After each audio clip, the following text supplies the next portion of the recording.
In this video, I'm gonna show you how to set a custom alarm tone in Android.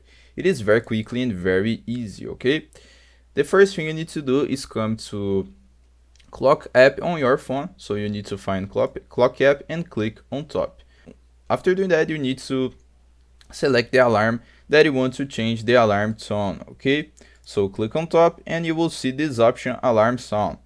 So click on alarm sound, click on ringtone, and select the ringtone that you want to use, okay?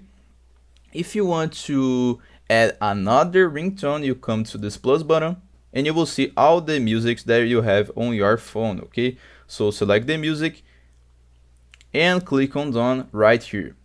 Then you will see that the music is already selected as ringtone, okay? If you want to change again, you need to click on this plus button again and select another music. I will point out that if you change the alarm sound, you will change just for one alarm, okay?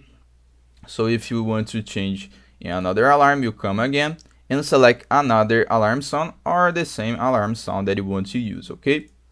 I hope I helped you on how to set custom alarm tone in Android. So if this video helped you in any way, hit the like button and subscribe to our channel to receive useful tips.